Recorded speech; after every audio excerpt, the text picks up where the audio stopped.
the Amazing Women Speak podcast, inspiring and motivating every Black woman to own, honor, and execute her amazing, individually and collectively, as it was established at birth. Good evening, and happy Sunday. I'm Crystal L. Gunn, and welcome to another episode of Amazing Women Speak. Thank you for joining us yet again. And so while you're getting settled in for the show, hit the share button and share Amazing Women Speak so your friends and followers can get in on this conversation, and another good one it will be. And so Amazing Women Speak is sponsored by the Amazing Women Network, which was created to unite and empower Black women globally, focusing on our core pillars of reclaiming and owning our personal power, mind, body, and spirit, owning our financial power, and increasing our social involvement.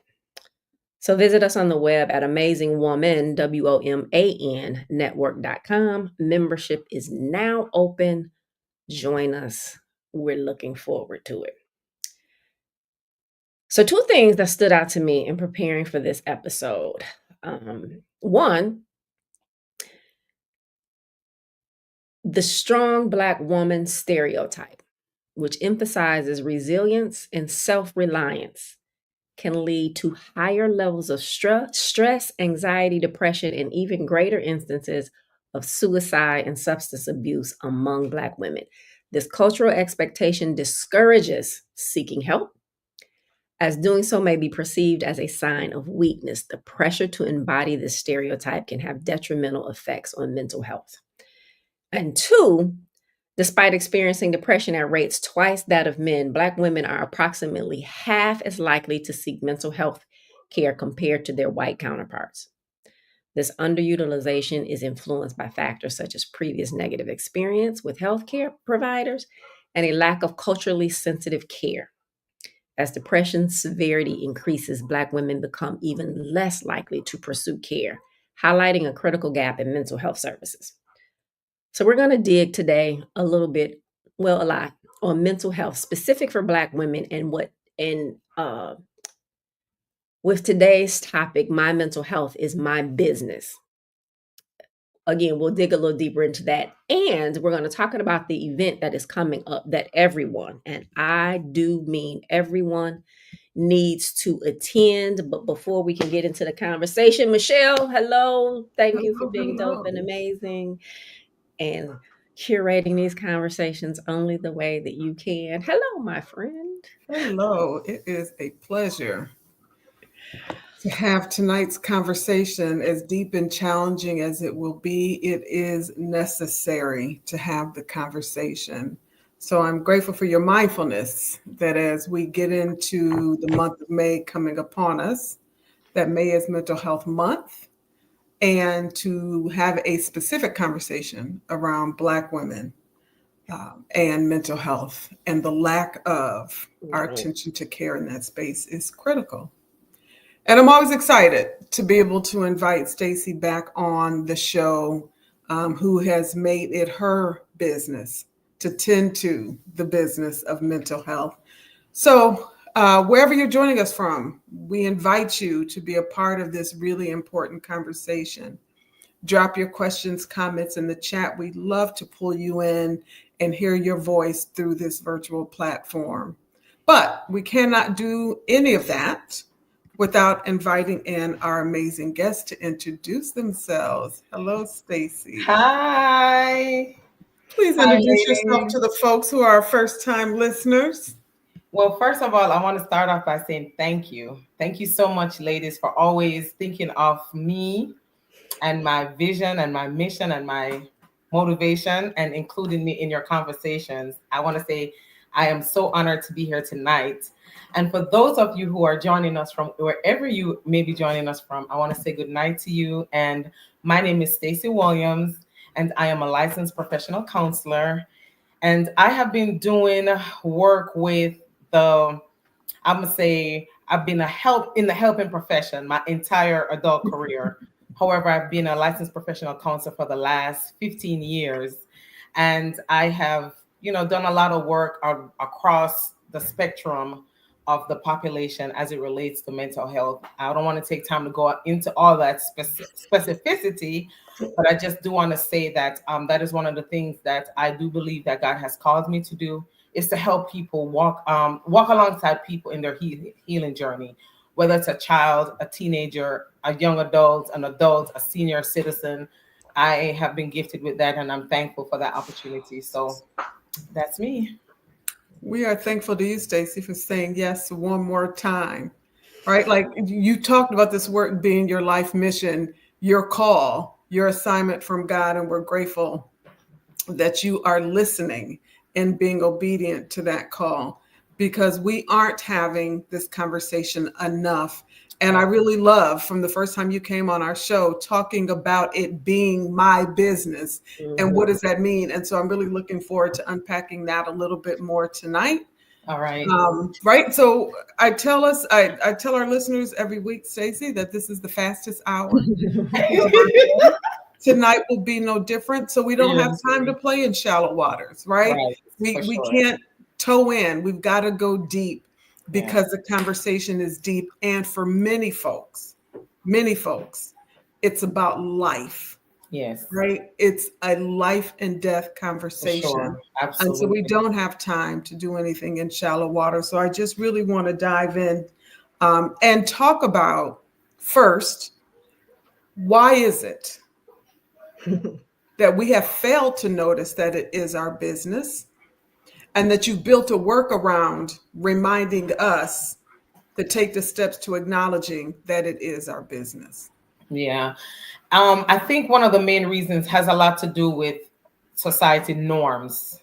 Okay. Societal norms tend to define what we do, how we do it, when we do it, if we do it, who we do it with, why we do it, why we don't. And it's not just with mental health, it's in so many other factors of our lives that society decides that we do it or we don't.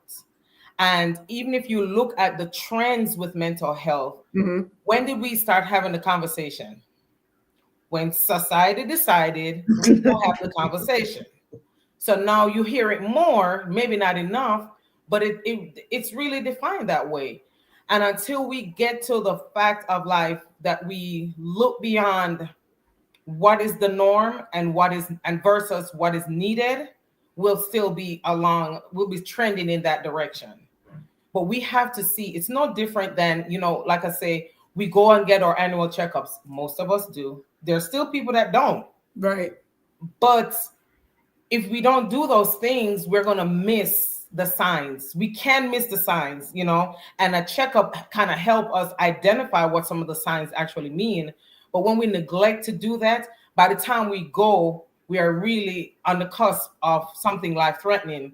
And so with our mental health, it's the same way, that we have to create that sense of importance around it versus what the norm is, societal norms become around our mental health. So I really like that, lifting up the importance of doing a mental health checkup, just like we would do a yearly physical.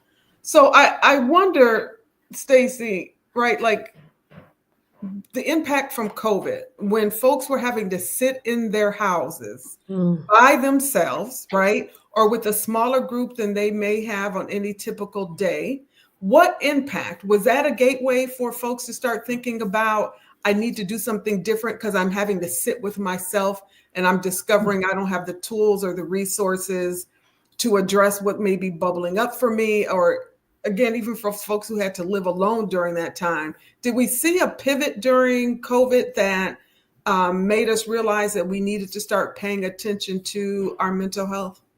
Yeah, I think we saw a pivot, Michele, absolutely. But here's the thing. The pivot was so critical. It was like an alarm.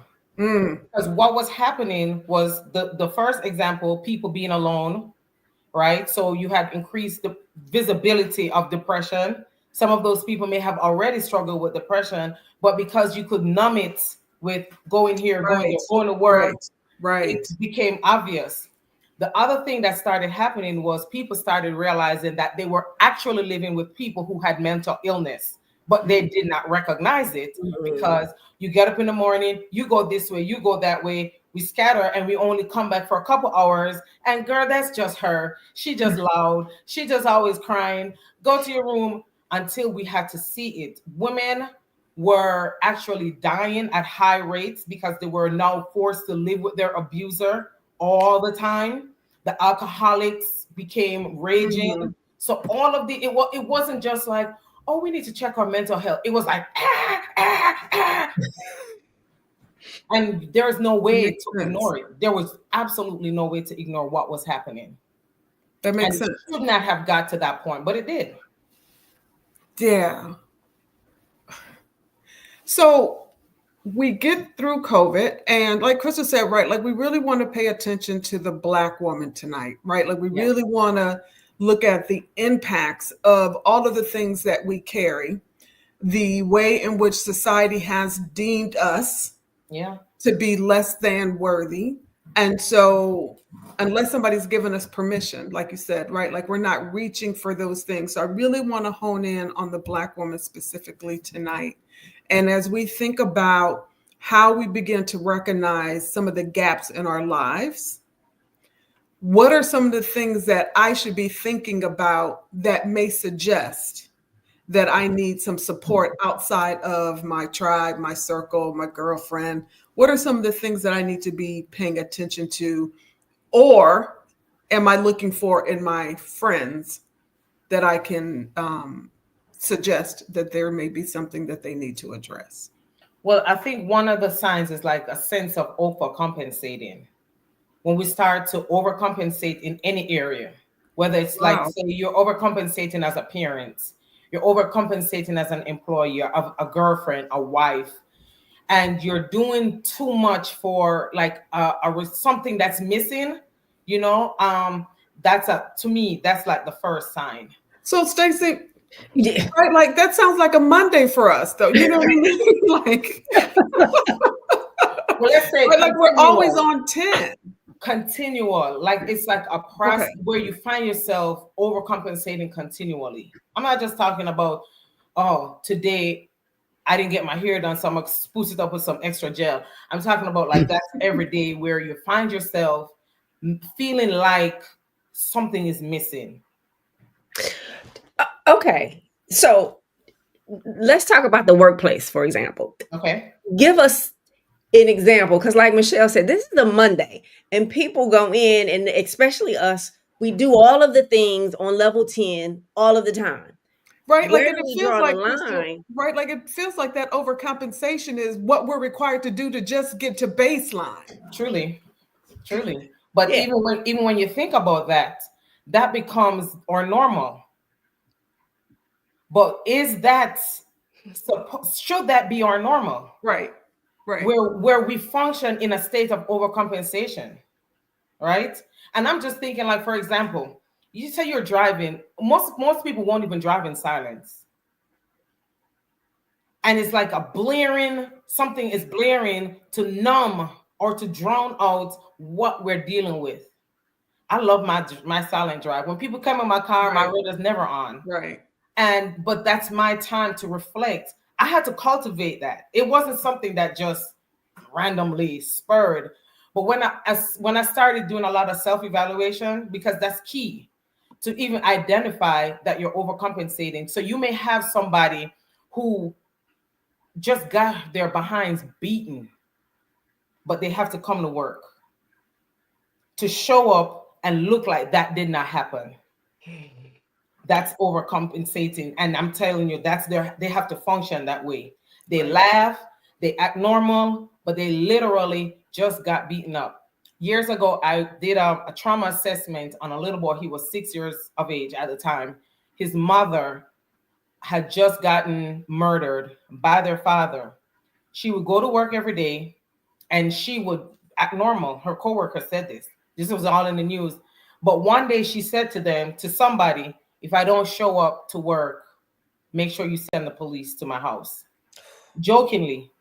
So they didn't even take it serious. So when she didn't show up, it took them 3 days before they sent to do a wellness check to realize that she had actually been killed.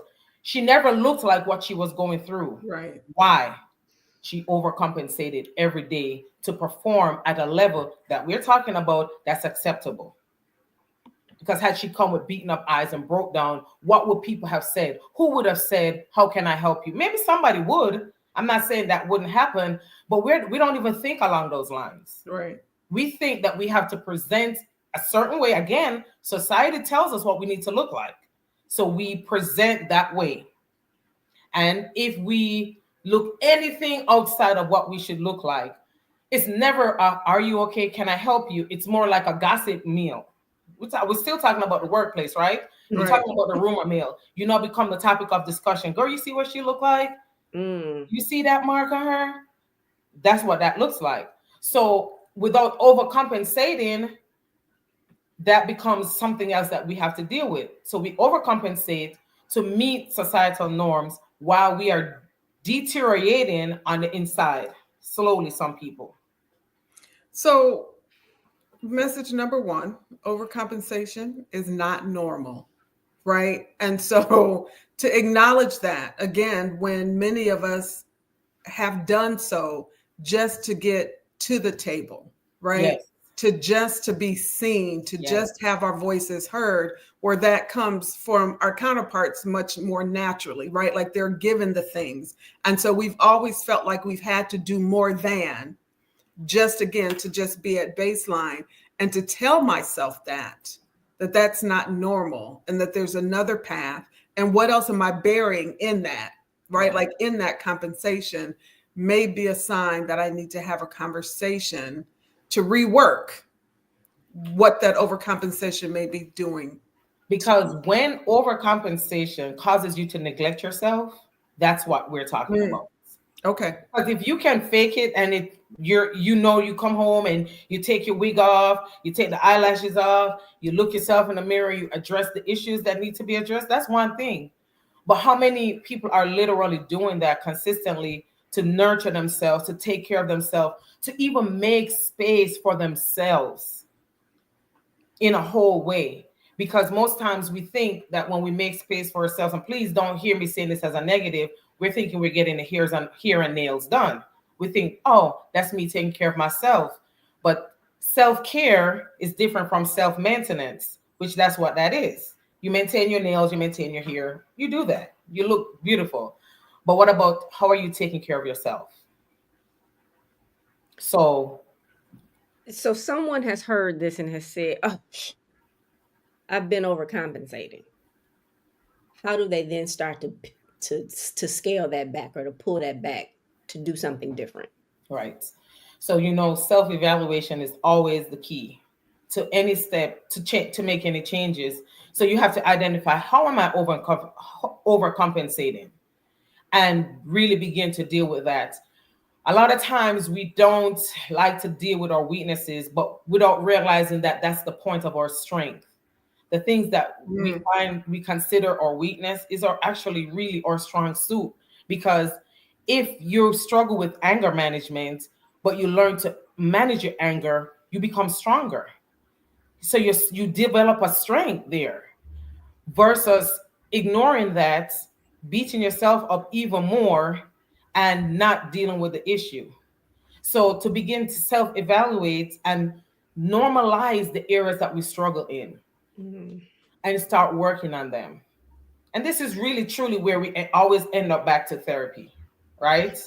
Because sometimes it's heavy to look at yourself and deal with all the things that you're dealing with. But you have somebody that walks alongside you, shows empathy, validates the process, non-judgmental setting. It really creates space for healing.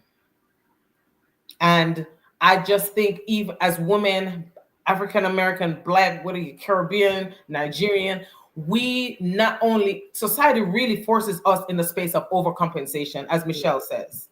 It's like we're pushed there because we have to look a certain way. And it's overbearing, because most of the times we lose our identity in the process of trying to deal with all of these norms that we got to fit in. So, Stacey, you said therapy is about healing. I would have to first acknowledge that I'm broken, right? Which Black women don't do that, right? Like, not broken. Like, I got to keep pushing. So how do I begin to do that work, right? Like you talked about that self-reflection and standing in front of the mirror, taking the wig off, the lashes off, and accepting who's in front of you does not happen easily No. without some tools or some resources to start to recognize that acknowledging brokenness, right, Yeah. is can be life-changing. Acknowledging that we're all dealing with some level of brokenness Yes. is a reality check. Yes. How do we begin to do the I work? Like, what are some of those tools and resources? Because again, Black women, we've been conditioned to not acknowledge, because broken means weak, right? And we're carrying the world, Literally. right? So we're not going to acknowledge that. So I'm not going to go get help, right? Like, I want to get past what we talked about in our families, right? Like, I want to get, I don't want to hold space for that part of the conversation, because we know historically what goes on here stays in this house. We don't talk about it. As a community, we don't, right? Like, so society, social media has given us a little bit of an open door, right? Like, there are more folks talking about therapy. So I want to sit in that space, right? Like, how do I acknowledge some of the brokenness so that I can recognize that I'm worthy of healing? So one of the things I often tell my clients, even for myself, is you have to know the patterns, right? So to even begin to say that there's an issue, like what is it that you struggle with, being able to be honest. But when you get to that space, for me, I often believe that sometimes you're not even there. You're not even there to say, I want the healing, right? You may not even be there to say, I want to face what I need to face. So when you realize that there's something that may be potentially an issue, let's start identifying what that is. But I often start off with, if you find yourself that, there's something that you may be crying, you may feel more depressed more frequently, feel yourself struggling with sleep, you may be drinking more than you want to, crises are occurring around you constantly, there's just no way for you to stop it, and you may feel helpless, you still overcompensating, nobody knows this is going on, this is your private silent battle, then it's time to start identifying what needs to happen. And I start off with saying, you may just need to be writing down what you need to work on, what you want to change. What do I want to change? It could be, I want to stop crying every day like this. I want to be able to go to sleep without drinking. I just want to be able to sleep. I want to be able to get up in the morning and love my kids without feeling like I can't. Or whatever the scenario is, you start writing it down. Then you go into, because of what you've written down, now let's find the statements to build that structure around this new strength that you're trying to identify.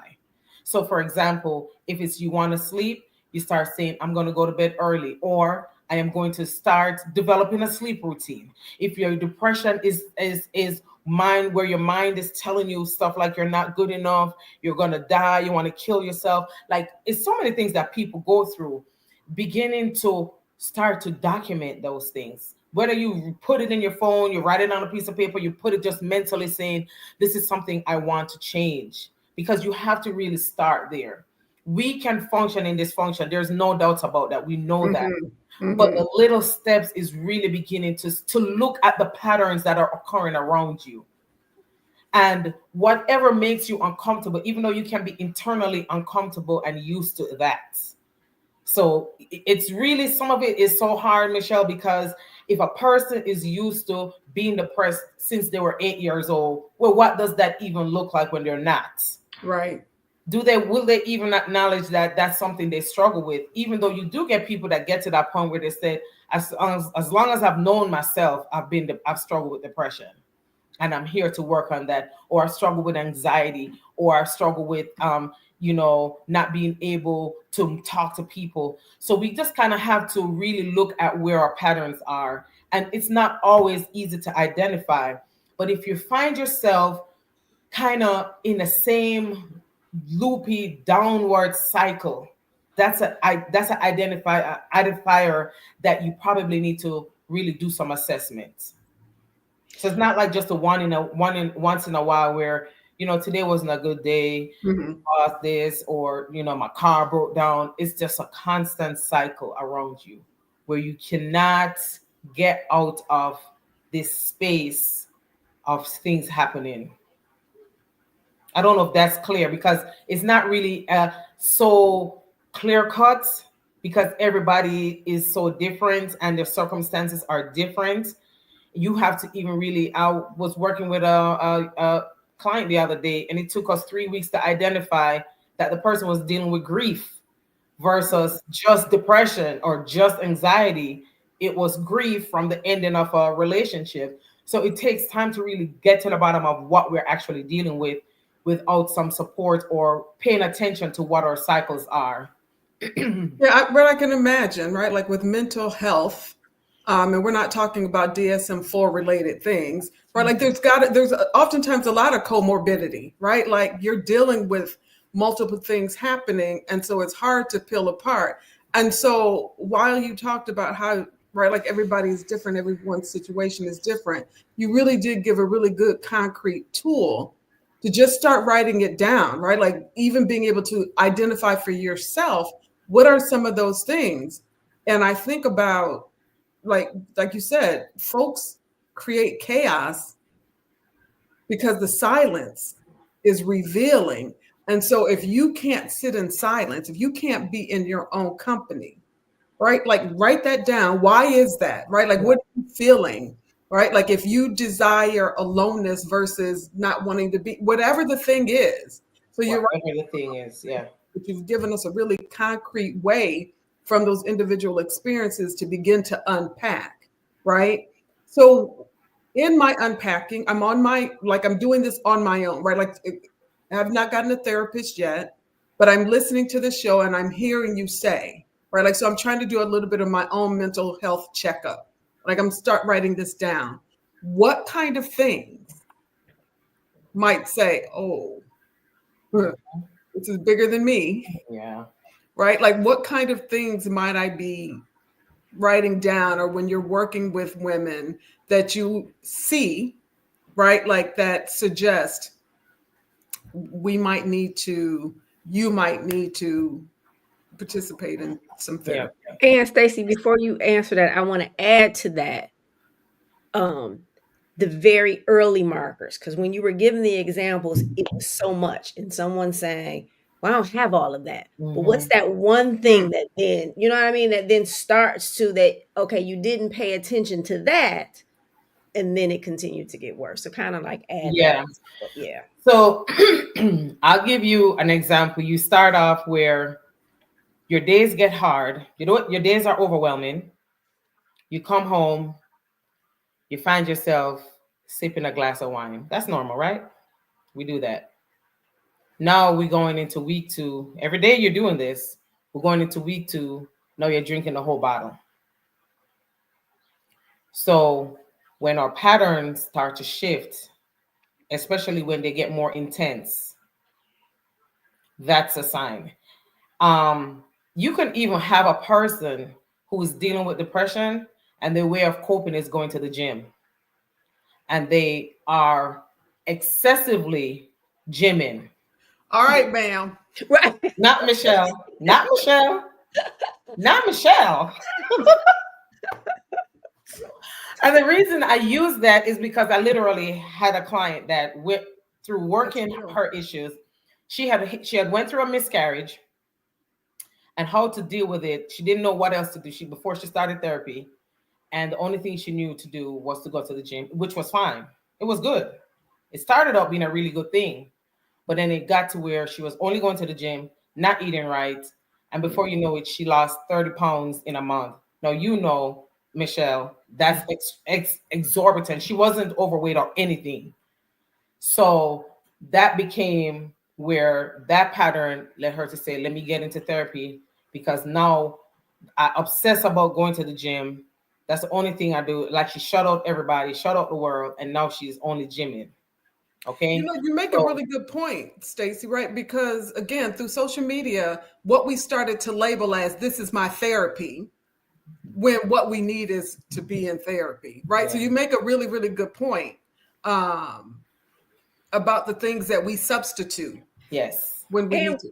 And don't we then get into this loop? Because when you said, Michele, the thing about the gym and we make it our therapy, it's also that whole retail therapy thing too. And it's for the retail piece of it, it's okay, I'm going to reward myself because I had a bad week. Mm-hmm. But I had then a you bad keep day. having a bad day, but then you get stuck in this loop because you didn't fix why you keep having these bad days. So there we go. That's exactly the point. That when you get to the place where your behaviors now start to look like that, it's the retail therapy, it's the drinking, it's the smoking, it's the avoidance. Sometimes we avoid ourselves. So we are going to work, hanging out, and the only thing we come home to do is crash because Right. we're not dealing with ourselves. There's so many patterns that are out here. It's prevalent. There is no end to what it looks like. You have to think about what is it for you. Okay. We have teenagers who all they do is video game, right? So now it turns where that becomes where they delve into without dealing with the issues in the home or the issues within themselves, right? You have parents who will put their kids in front of the TV, the video game, so that they can just even sort it out. Our mental health is it's an aspect of our life that requires continual assessment. You just said something about putting your kids in front of that. And so obviously I always lead from the financial side, but one of the things that I say is, your financial relationship wasn't defined by you. And part of that is what you saw growing up, what you were taught. So when you're putting your kid in front of that TV so that you can go over here and do a thing, well, they're teaching that next generation how not to cope with the things. Not to cope. And now we have another unhealed generation. You're right. And because they're absorbing all of it. Yeah. It's like I said, it's a continual assessment that requires us to be in tune. One of the things I only started doing this recently, like within the last month, is when I get home at the end of my day, after my praying and stuff, or even before I pray sometimes, it really reflects on the moments of my day. Because of what I do, my day is truly hectic, and there are things I have to do to cope, right? So I may not talk on the phone a lot. I don't drive with the radio or the music sometimes. I just need it quiet. And I have to filter what I allow in my mind and what I allow myself to see and hear because of what I see and hear every day, right? So I have to create balance. And so for me, it's being able to analyze, how did I do it today? On Thursday, a client got under my skin like real bad, to the point where while I'm trying to hold it together, I'm saying I need to go pray. I need to go decompress. I need to go take a walk. I need to go sit in my car. But I couldn't believe it. I remember I called my husband. Actually, he called me right when I was coming out of the moment. And I was like, I cannot believe I just got unraveled a while ago. And I had to own that. Like seriously unraveled. And I don't know that the client knew that I was unraveled. Maybe they sensed it, but I was. And so I had to address that immediately. And at the end of the day, as I reflected, now coming up with a strategy to prevent that from happening. You can't lose your cool like that. Again, I have to present a certain way. So it's that added piece to my journey that I put on there recently, that I don't just end my day and go to sleep. I kind of reflect on it so I can be intentional about what I'm going to handle the next day or how I'm going to deal with myself the next day. So that's just me, but it's also, I think if you can handle something like that, to really assess yourself on a daily basis and see where it is that you need to improve, not beating yourself up, but just looking at yourself for who you really are. Like God created us amazing. Not just saying Amazing Woman Network for the sake of saying it, because there's so much truth that it holds. And it's not just another word we use, but we are truly amazing. And if we can really honor ourselves that way, I think it gets easier. It's not always easy if you don't know how to honor yourself as amazing, but because you can develop that skill that I am amazing. So I really treat myself amazing. I treat my mental health like a business because it is my business. My physical health, I go take my checkups. I do those things. I take a break. Yesterday, I took a break from everything. I just kind of hung out with myself, took a nap, hung out, just relaxed because I needed to do that. And I didn't feel like, oh, I feel so guilty. No, I just needed to do that for myself. So we have to really create space for balance in our lives, and our mental health has to be a part of that. So I don't know if we've had 10 shows, I've said it 9 times, right? The most invisible human being in this country is the Black woman. The most misunderstood, the most hated is the Black woman. And we're out here fighting to own our amazing, right? And so some of us are walking that, and I don't have to be broken, right, to recognize that I need therapy. You talked about the checkup, because no matter how well I may be doing, I live in a country that I'm still the most invisible, the most hated, the most disrespected, like name all of the things, right? Yeah. All of those things. So even for those of us, and when I say us, I'm not talking about me right in this moment, right, like that have it together, are still in need of a space, right, where we can unpack, sharpen our tools and resources if we already have those things. How often, Stacey? What does that look like? How am I maintaining along the way? What should that look like? Twice a year? Again, for the woman who is, for the woman who is, I'm going to air quote this thing, doing okay. Yeah. Right? Yeah. For the woman who's doing okay, she'll know when she's not. I like that. Yeah. I like that. When you're doing okay, you know when you're not doing okay. And that's easier to deal with, because you can be like, okay, I have a therapist, and I got my own therapist. And sometimes I got to call my therapist about a client, like, hey, I need to process this, or, just something, parenting a teenager, you know what that's like, right?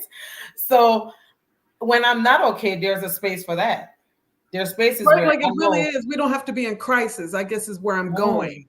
To recognize the need to tend to our mental wealth. Yes. And also, Michele, some people, I have people who say, I just need a monthly checkup.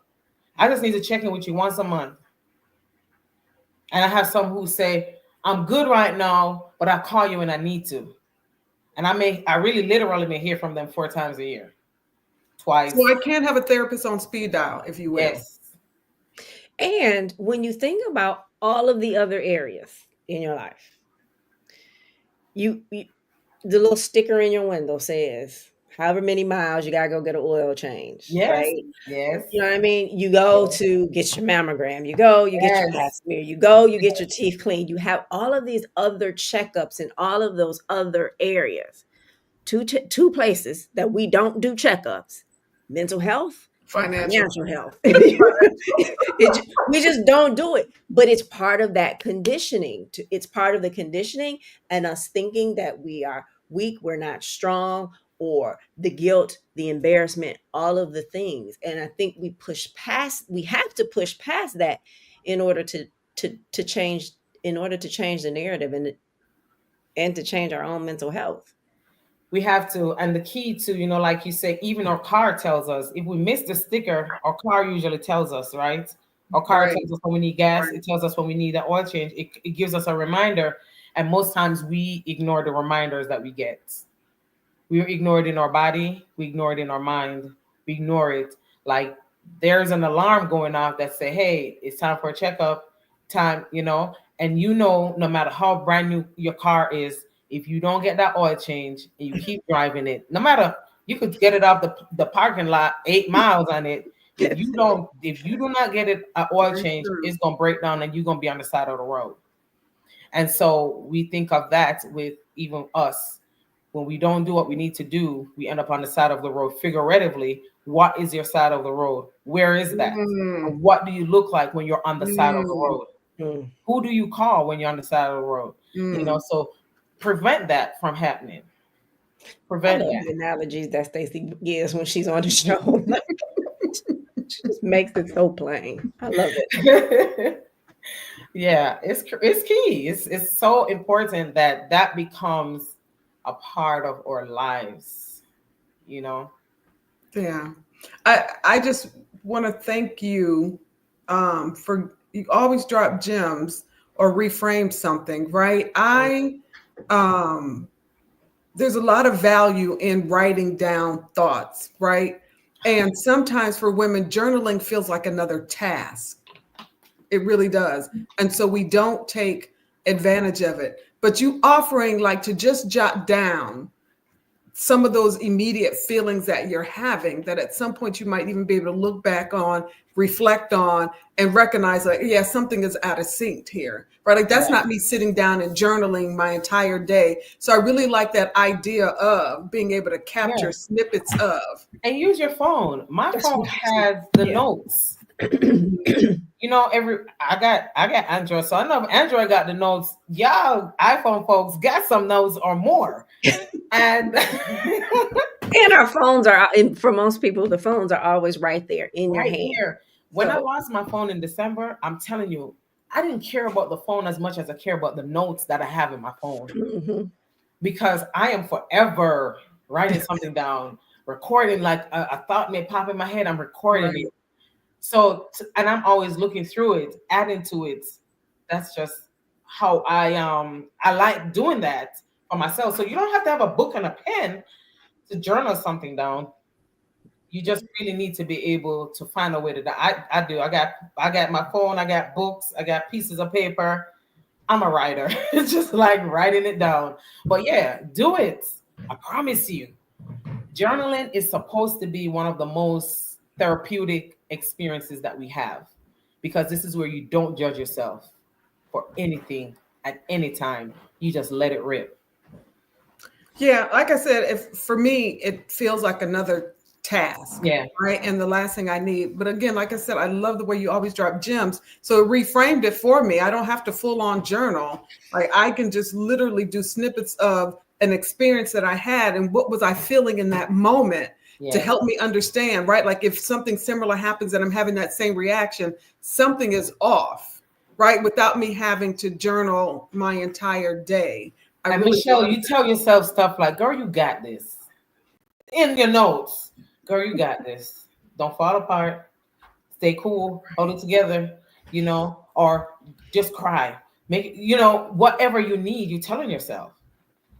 I cried like a baby and I didn't even care. I cried. I felt so free after I got done crying. Talk to yourself. Hey, liberating to me. I love it. Stacey, you have an event coming up.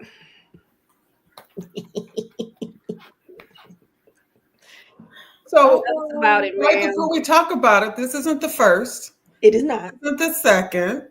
Come on, tell us. Because this is really making an impact. Fourth annual. This is our fourth experience. Now, let me tell you, this has been a journey like none other. I just don't even know how to compare it to anything I've been through in my life, because it's so personal, you know, and it's like an assignment. And when you give assignments, it's hard to just quit. You know, you both ladies, you know exactly what I'm talking about. You don't quit on your assignments, no matter what it looks like, no matter how hard it is, no matter who show up. You know that because God gave you this assignment, He will provide everything that you need. So I want to thank God for this fourth annual Mental Health Awareness Summit. That's right. And just the journey, you know, my mental health is my business was something He gave me. So I want to share this exciting news because it's officially patented with the United States, whatever they do. Yes. It's actually a patent statement, because I know it's not for anybody else. Until that assignment is over, that's what it's designed to do. The second piece is it's gonna be, we also applied for the nonprofit piece of it that would allow us to do a lot more in the community so that we can truly be a resource for our community and mental Incredible. health awareness. And so I'm excited about that journey and the growth there. But the Mental Health Awareness Summit is our free community event that we host during Mental Health Awareness Month. As we know that May is Mental Health Awareness Month. So we are starting off mental health awareness with this annual summit. It's going to be this Saturday, May 3rd at the UWM Sports Complex, which is in Pontiac, Michigan, from 12 noon to 4 p.m. It, again, is free to the community. And what we try to do with that experience is to create a space where a person comes in, is they hear about their mental health. They have activities that they do directly related to their mental health. They have resources. There are tons. Right now, we have over almost 60 vendors and resources, community resources that will be there to provide information. Then we have wellness activities. So we'll have mini facials, massage. We have the pet therapy, art therapy. We have a comedian that's coming this year. So comedic relief. We know what laughter is. The Bible tells us that laughter is like a medicine for the heart. So we're going to include that this year. We also have 2 breakout sessions. And as you see, our theme is focused on trauma this year. So from trauma to triumph, healing the heart, mending the brokenness. So our breakout speakers will be talking about generational trauma and dealing with grief, which are significant. So it's power packed. And one more added feature we have this year is where Forgotten Harvest is partnering with us to give away free food. So we'll have food boxes for people to take as well. So this is a community event. There's no way for you to hear what I'm saying and not want to say, I want to be there. You want to be there. You need to be there because this is for you. This is so that we make sure we do our part to increase mental health awareness. I can't be saying it's important, but not doing my part to increase it. And that's where we are.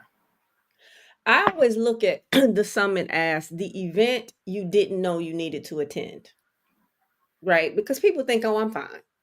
I don't need to go. You know what I mean? But you go and it's something, it's more things there for you than you realize. You have a lot of aha moments and then you have the resources to help. So it's definitely the event that you may not have even known you needed. Yeah. I'm grateful. Thank you. Because you know what? You and Michele have both been a part of this journey. Oh, what happened to Michele? Oh.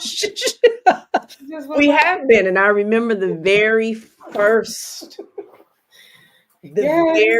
summit, which was amazing, but to see how it has just grown and the responses, the people showing up, the people speaking. You got Dr. Sabrina again.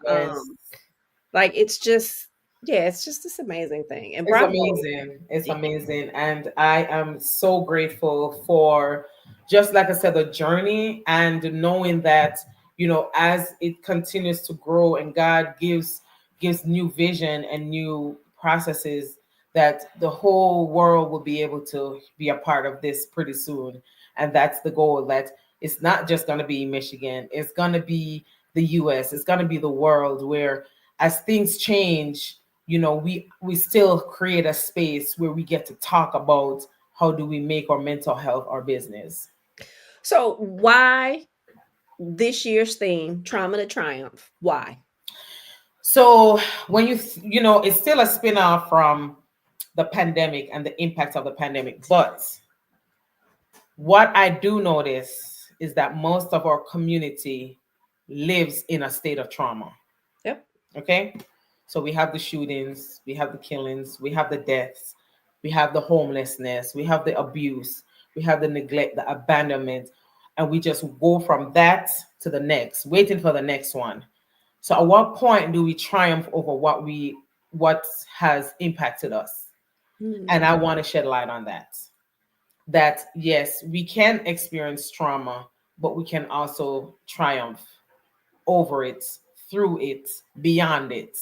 And that segment doesn't even begin to do what it needs to do, but it will start the conversation about what we need to do. All of us in some way, some shape or form experiences trauma, and trauma can redefine our lives and it can reshape it significantly. So we want to just have conversation with our community about that. And not only do we experience trauma today, trauma has been coded In our in DNA. us, right? And so, and I often say again, I speak from the financial side, which I love when my clients also have therapists while we're, you know what I mean? Because what we uncover on this side, they didn't just get to go with a deep dive with that therapist, but it's that trauma that shows up, and it shows up in every area of your life. Yeah. Yeah. We have people who struggle with things they don't even know why they're struggling with it. Exactly. They don't even know why this is a problem for them. Yeah. But it's somewhere in the bloodline. Right. And I'm a firm believer, this is just me. If you're here in this life, this time, you're supposed to be the one to heal the thing. Yeah. Whatever the thing is, that's like your assignment in this Yeah. life. You're supposed to be the one to heal the thing. It ends with me. Exactly. Right? It Yeah. ends with me. And I don't know, once you say that you need some help, like that's the I think that's the hardest piece. Everything else after that, Yeah. it's not gonna be a But cakewalk. if Let's you're in be a family clear. where everybody getting raped, all the males going to prison, everybody have high blood pressure, stroking out, yeah, it's like we have to pay attention to what or even our family traumatic code looks like. Yeah, we do. Michelle, we're going down the road of, sometimes we don't know why we act the way that we do because so much trauma is coded in our DNA at this point. And just going to get some help. That checkup, I just think that checkup, I love it. I think the checkup thing, you don't know until you know, right? And if Yeah. it's not your lane, you might not be able to see. So go get the checkup like you do in the other areas. Yeah. My mom used to always say, you don't, she was like, to know is to know. She used to say that to know is to know. And when you know, like knowledge is power. Is not just saying, like the Bible says, my people perish for lack of knowledge. So we know that there's destruction when you're ignorant. There is destruction in ignorance. So it's not bliss. Ignorance is not bliss. So we do have to empower ourselves on some level. I like that, even as you think about what you do, Crystal, with the financial empowerment, how important that is for our community, because we can get so enslaved in poverty, so enslaved in that cycle, and not even realizing there is a way out. And it's the survival mode, even Yeah. from the mental side, from the financial side, we're so comfortable in that survival mode that we don't even think that something is different. It's not comfortable. It's just what you know, and you've been dealing. I remember having a client, and it was really hard for her to do certain things. And one of the things she said is because I'm so accustomed to being able, to having to move money around in order to do the thing. And I'm like, that's survival mode, and we're living in these survival modes, and Yeah. it's just what we know. It doesn't mean that it's definitely not comfortable. And then there is something on the other side of that. And that's why we're talking about triumphing, being triumphant over the trauma within our lives, the trauma within our family, the trauma within our community, because sometimes we as a community are traumatized together. And we all kind of absorb some of those experiences as we go from one experience to the next. But how do we triumph? Even understanding that there is healing beyond trauma. There is a space for growth. There is a space for strength. There is a space for overcoming. Nothing that happens just overnight, but it takes it. There's something that can be done and that you can overcome. Any of us can overcome even the hardest things that we experience in life. We can get through it.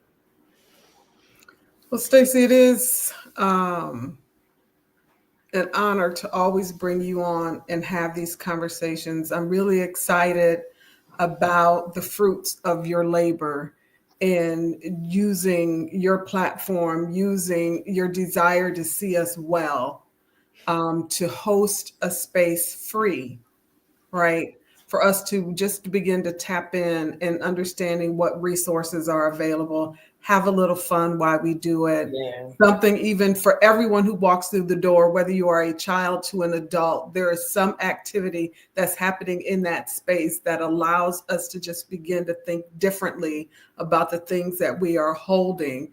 And most importantly, acknowledging that we deserve what happens inside of that space, to be able to grab a hold of some resources that we can begin to take steps towards healing, towards acknowledging and unpacking our trauma. You are not Black in this country and not holding some trauma. You may not know what it is, but it is oozing out in some kind of way that is preventing you from being your best self.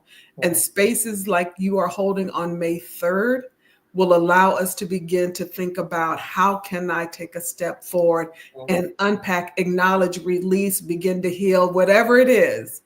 It can start on May 3rd if you aren't doing that work. If you are doing that work, come be in community with folks who are just looking for a moment to say woosah, to just enjoy, to just get some face painting done, to tap into some of those free health screenings, right? Like whatever it is, come get you some new bath salts, all in one place. The joy is there. It is absolutely there. And don't miss your opportunity to be poured into if you're walking around as an empty cup. Stacey, thank you so very much for setting the tone, for making us understand that my mental health is my business. Put a patent on that. Here, I absolutely love it. Love it, love it, love it. Thank you, Stacey. I am so very honored to be able to call you my friend, and so very excited to witness this part of your journey and to make lives better one more time through this gathering, and for the ongoing work that you do every single day, from children to the elderly, that you help us think about how to heal and to be stronger from the individual spaces that we hold in this world. Thank you so very much, Stacey. You are an incredible human being. I give all the glory and the honor to God. And you know, Michele, you got to say you were our first keynote speaker. So divinely identified. I was like, wow. Yeah, here we are 4 years later. I will be late, but I will be there. Yes. I absolutely would not miss it. Absolutely. Thank you. Absolutely. I will be there with the table as well. And Michele really just said it all. I want to add one piece to that for the Black women that are listening. You are worthy. Yes. You are worthy of good mental health. Like, you don't have to carry it all. We can put it down. We absolutely can put it down. We talked about everything that's going on in the world and how Black women have decided to just, take a step back and not be part of this thing. Well, take that time to be part of you, to make sure you are tapping into you and doing the things that you need to do in order to elevate. I am a firm believer that the world needs healing, and it's going to be Black women who do it. But in order to do it, we got to heal ourselves first. So thank you, Stacey, for continuing to do the work that you do, for providing, again, a free event. Like, the event is massive, y'all. You don't even understand. Like, you have to be in the space. The event is massive. And for it to be free, for you to be able to come get those resources, there should be a line out the door and around the corner for what you do and for this event. I'm so looking forward. Thank you so much. Thank you, ladies, for allowing me to really have this space. I really truly appreciate it. Michele and Christoph, always thinking about including me in your conversation. Absolutely. I don't take that for granted. I thank you for that. I know it's always our pleasure, and our listeners get so much from it. So, Yes. listen, you are always on the list when we're figuring out guests. You are always Yes. on the list. It Yes. goes without saying. Thank you always for So, bringing the yes. yeah, Chris, I don't know if in the moment when technology didn't want me to be great, did we ask Stacey to share how folks can reach her? We didn't. Thank you. Oh, good one. Good one. So one of the easiest ways, if you start at my website, you can always that will take you to everything you need to know about me, which is www.therestorationvillage.com. So, and for information on my mental health is my business, we have our website, which is www.mmhimb.org. So it's my mental health is my business, the letters for it, .org. So you can always go there and check us out. You can register for the event on that website as well. And yep, it's right there on the screen. You can register there. You can see what we're doing, what we have been doing, and what we're going to be doing. It's all updated there. So yay, you can see us there. Right. Thank you. Stacey, again, thank you. Thank you for all you do. Thank you for all you continue to do. Thank you for walking the journey with people for healing. It's really, really important. And we definitely appreciate what you do. And every time you come share some information with me, Yay. with us rather. I'm Crystal L. Gunn. I am a Black woman and I own my amazing and my mental health. It's my business. It is my business. It is my business. And I claim it before somebody else tries to make it theirs. Stacey, again, thank you. It is an honor always to share space with you, to hear you talk about what matters most to you. Crystal, thank you always. You create space like this that we can have these kind of conversations. Speaking about obedience to a call, you have absolutely been that. And you have created a space that have allowed us for 4 years to have this specific conversation, lifting up why it is so important for us to pay attention, especially as Black women, that it is a gift. It is something that we deserve, and we should not deny ourselves one moment to be amongst other amazing women. And this is the platform that you create. And I'm grateful that you do so. And I'm grateful that I'm along for the ride. My name is Michele Harper, and I am a Black woman. And I own my amazing, without apology, minding my mental health business, because it's mine to do so. I absolutely love everything about you, Stacey. I love it. My name is Stacey Williams. I am a Black woman and I choose to own my amazing. Yes. And the fact that my mental health is my business. Yes. I love it. I love it. I love it. I love it. Thank you, everybody, for joining us this evening. Thank you to the newcomers and thank you to those who show up every week. We do expect to see you next Saturday. Let me be clear. May 3rd. We expect to see you there. And if we don't see you, just so you know, we'll be streaming the first 2 hours live as well. But that's for the people that's in Jamaica. Right.